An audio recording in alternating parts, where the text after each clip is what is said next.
episode of MTG ASMR. Today, open a handful of packs from the DuskMourn House of Horror Play Boosters box. This is a spooky little set, so hope that you lay back and relax, and let's jump into cracking some packs.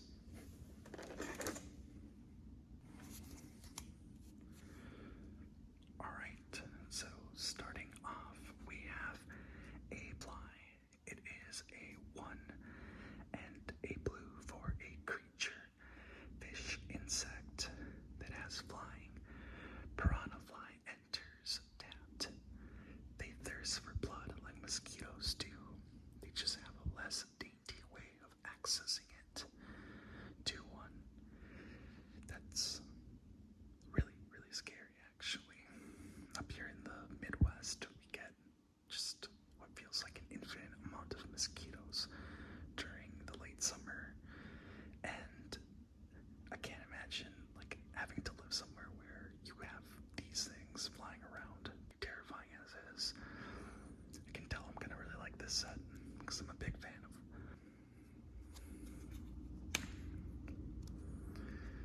Then we have Unsettling Twins for 3 and a white. When Unsettling Twins enters, manifest dread. Look at the top 2 cards of your library. Put one onto the battlefield face down as a 2/2 creature, and the other into your graveyard. Turn it face up anytime for its mana cost. If it's a creature card, come play with us. It's a 2/2. So this seems like it's a nod to The Shining, Stephen King's The Shining. Then we have Rampaging Soul Rager for 2 and a red for a creature spirit. Rampaging Soul Rager gets +3/+0 as long as there are 2 or more unlocked among rooms you control. The souls of those who perished before Valkavov's ascension exist now, fractured echoes of who they once were. It's a 1/4. So this artwork seems to have this kind of glitch effect that's become pretty popular in the, I don't know, I mean the TikTok era, I suppose. Then we have a Friendly Teddy. It is a 2 generic artifact creature bear toy. When Friendly Teddy dies, each player draws a card. Best friends are great to share secrets with, like where the matches are or how to find a human heart. It's a 2/2. Interesting to see the creature type toy come into Magic the Gathering. I've never. That flavor text is just like perfectly encapsulates, like that toy or the haunted, I don't know, like kids thing, basically. Spectral Snatcher. Have a creature spirit that has ward. Discard a card. Whenever this creature becomes the target of a spell or ability an opponent controls, counter it unless that player discards a card. And it has swap cycling for 2. So for 2 generic, discard this card. Search your life, reveal it, put it into your hand, then shuffle. It's a 6/5. This ghoul or ghost kind of looks like the one lady from the Resident Evil game, the really tall one with the hat. Also, I could see this card potentially being played in like the Modern Living End deck.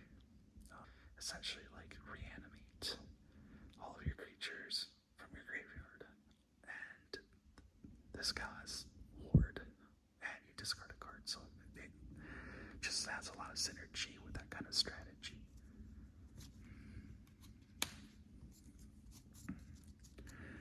Then up next, we have a Glassworks and a Shattered Yard. This is a room enchantment. So Glassworks is 2 and a red. What is a room exactly? Let's see. It says here you may cast As a sorcery, you may pay the mana cost of a locked door to unlock it.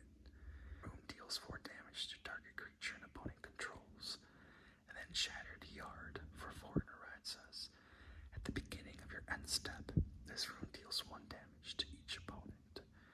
So if you're gonna go into like a burn limited deck or a draft deck, this would be pretty solid. It's the first time I see rooms. I think that might be a new mechanic for the set. Then up next, we have Cackling Slasher for 3 in a black. It is a creature human assassin that has Death Touch.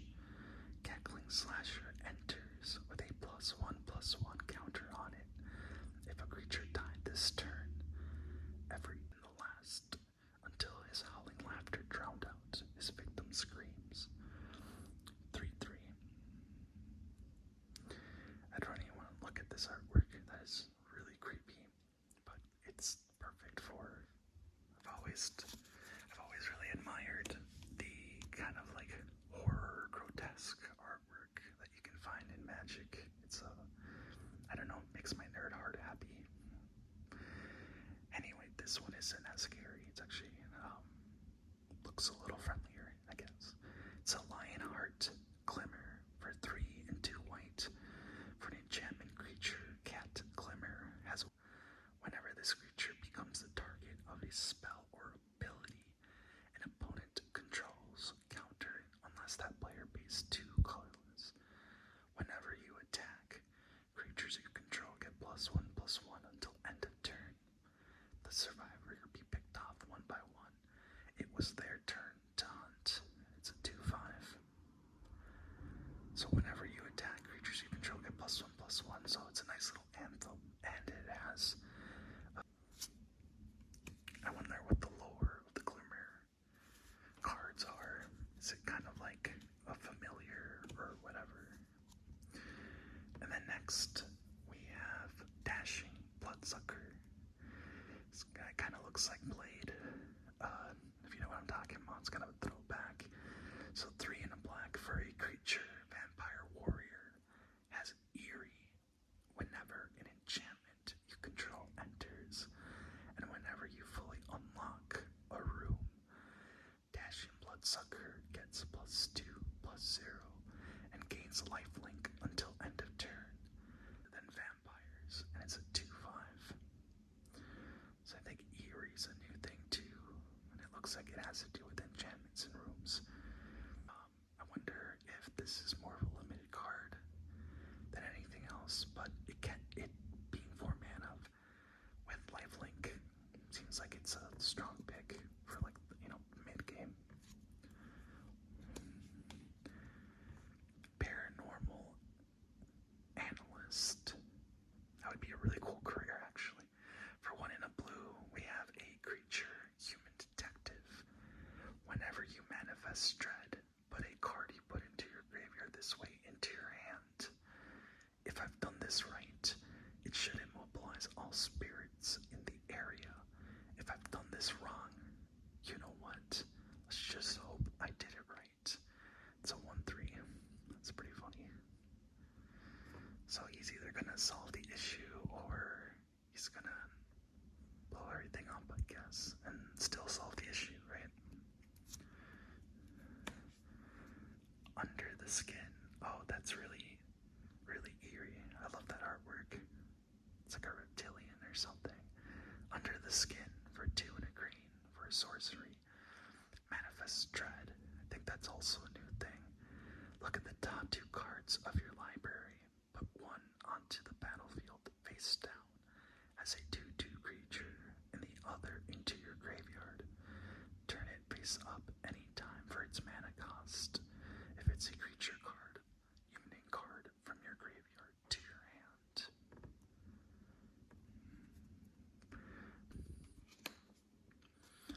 And our rare is a Reluctant Role Model. Interesting. 1 in a white for this hipster-looking guy with an axe of some sort or something. Creature, human has survival. At the beginning of your second main phase, if reluctant role model is stacked, put a flying, lifelink, or +1/+1 counter on it. Whenever reluctant role model or another creature you control dies, if it had counters on it, put those counters on up to one target creature. It's a 2/2. Let's see. Count a specific counter you're choosing on it. And then whenever he or something else dies, if it had counters on another creature. Okay, so you're kind of playing around with counters and keywords. Then we got this nice foil planes. I like that piano. Looks like it's inside an old chapel or something. We have a rare ghostly dancers for 3 and 2 white. It is a creature spirit that has flying. When ghostly dancers enters, an enchantment card from your graveyard to your hand, or unlock a locked door of a room you control. And it has eerie. Whenever an enchantment you control enters, fully unlock a room, you create a 3/1 white spirit creature token with flying. So it gives you a little graveyard recursion for enchantments and rooms. And then when you get an enchantment back onto the battlefield, fully unlock a room, you get a 3/1 white spirit creature token with flying. Seems like a little value package. This might be like a reference to either The Shining or, I don't know, there's a ton of other ghost movies out there, I guess. Pretty cool. And then we got this really intense art card. I don't know, I've never been a big fan of this, but I think she might be looking at herself. Anyway, let's get to the next pack. Let's take a moment to appreciate the artwork on the pack itself. I've always been a big fan of like the foiling on these packs. I think on the actual like packaging, I think it's pretty cool, and I think it's kind of underrated, to be honest. It's kind of funny because sometimes, I mean, like, I guess it's a good metaphor because, you know, if I'm drafting or if I'm playing or just unboxing for fun, I don't really ever care about the wrapping. I just want to get to the good stuff. But sometimes in life, you just gotta slow down a little bit and enjoy the finer details, even like the small things in life. So anyway, I don't want to get too philosophical or preachy, but figured I'd throw it out there. Now, let's crack open this pack. Now we have Don't Make a Sound. For 1 in a blue, it is an instant that reads: counter target spell unless its controller pays 2 of any color. If they do, surveil 2. Look at the top 2 cards of your library, move them into your graveyard, and the rest on top. Jace kept his mouth shut, but he couldn't shake the feeling that the strange creatures could hear the screaming in his mind. Nice little counter spell.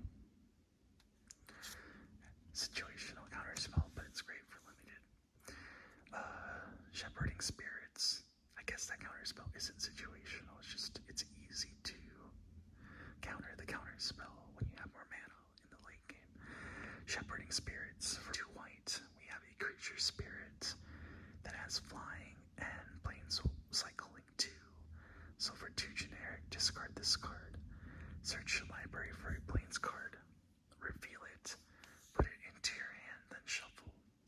This way, Melinda, 100 years haven't your sense of direction.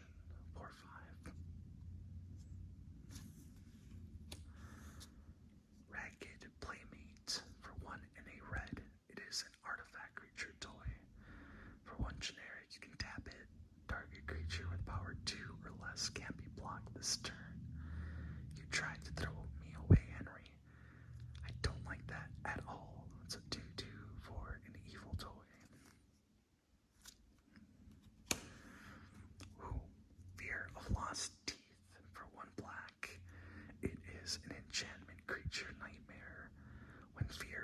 Glass Teeth dies. It deals damage to any target, and you gain 1 life. As it drew closer, Sam felt her own teeth wriggle in their sockets, as if they wanted to leap out and join the thing. Oh man, when I was a kid growing up, I had so many, really unfortunate experiences with dentists, so this card definitely chills me to the bone, I guess. Really eerie. Okay, this is definitely a Jaws reference, right? This is a Dagger Maw Megalodon for 4 colorless and 2 blue. A creature shark that has vigilance, like that. Island cycling for 2 generics over 2. Discard this card. Search your library for an island card. Reveal it. Put it into your hand. Then shuffle. Alcavav's evil turn the shark from an apex predator into an innocent of the depths. And it's a 5/7. All these cycling cards, I wonder what cards bring them back.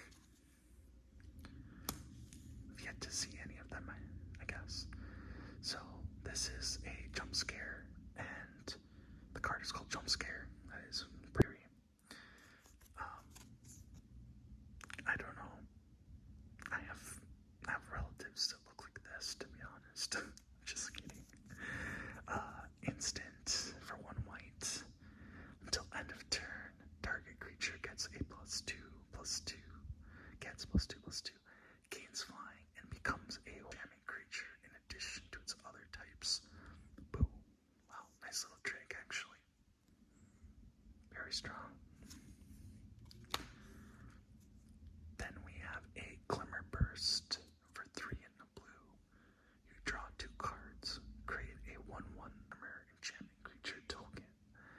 At first, Sasha felt silly fending off the cellar spawn hordes with the essence of her childhood pet hamster, but it sure beat dying alone in the dark. Hey, a pet is a pet. Frantic Strength for 2 and a green. With Flash, we have an enchantment Aura. Enchanted creature gets +2/+2 and has trample. Dead and his weapons broken, Taro seized the only thing he could to defend himself. A lamp. I guess I don't understand how grabbing a lamp gives you +2/+. I mean, I guess that kind of makes sense. But how does it give you trample? That's confusing. I feel like that's kind of a flavor loss, I guess. Ghostly Keybearer for 3 and a blue for a creature spirit. Has flying. Whenever Ghostly Keybearer deals combat damage to a player, unlock a locked door of up to 1 target room you control. That's cool. That's actually pretty good value. Once charged with watching over every room in the original Vendril house, it doggedly surveys the endless, ever-expanding labyrinth, and it is a 3/3. I love the flying evasions. Just comes at a premium in this game. Orphans of the Wheat. So definitely alluding to children of the corn. 1 in a white for a creature human. Whenever Orphans of the Wheat attacks, tap any number of untapped creatures you control. +1/+1 until end of turn for each creature tapped this way. Their only family is each other, and their only toys are those who wander too far into the fields. 2/1. Interesting little card. The artwork is great. Makes the kids look like they're, I don't know, like possessed by aliens or something. And I don't know about that ability of tapping your creatures. I guess you could just like pump this creature up.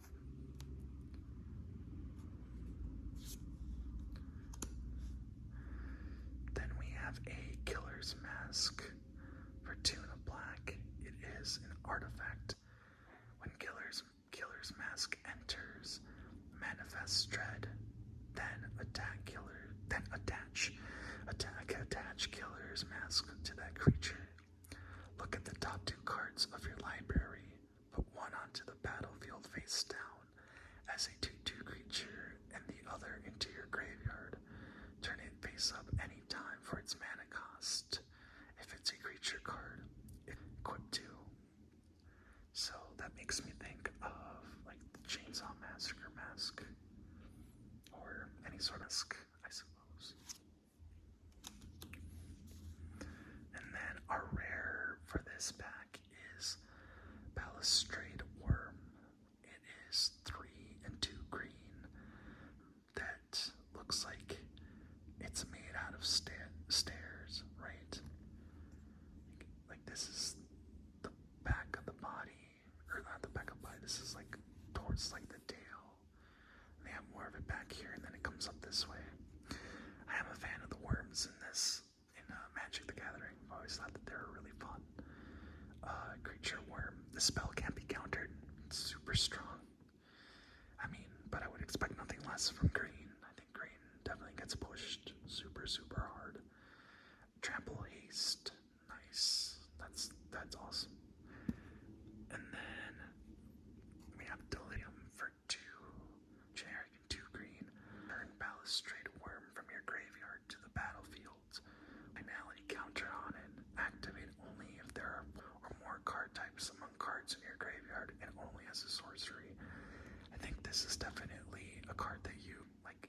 If you're able to draft this card, take it, because a 5/5 with Tramist is solid. No one's gonna be able to counter it. And then it has recursion too. You can bring it back. Like, that's strong. That is a great card, actually. Bleeding Woods. It's land, common. Bleeding Woods enters tapped unless a player has 13 or less life. Being a horror set, there's a lot of superstition around the number 13, as we all know. So you can tap it for a red or a green. They say if someone lies down to sleep the trees, in the morning nothing will remain but a few scattered bones and a bed of blood red lilies. An extra card here in foil, it is Underwater Tunnel and Slimy. Underwater Tunnel for 1 blue. It's an enchantment room. You can cast either have that door unlocks on the battlefield. As a sorcery, you may pay the mana cost of a locked door to unlock it. When you unlock this door, surveil 2. Look at the top 2 cards of your library. Then put any number of them into your graveyard and the rest on top of your library. And the other one says, when you unlock this door, manifest dread, then +1/+1 counter.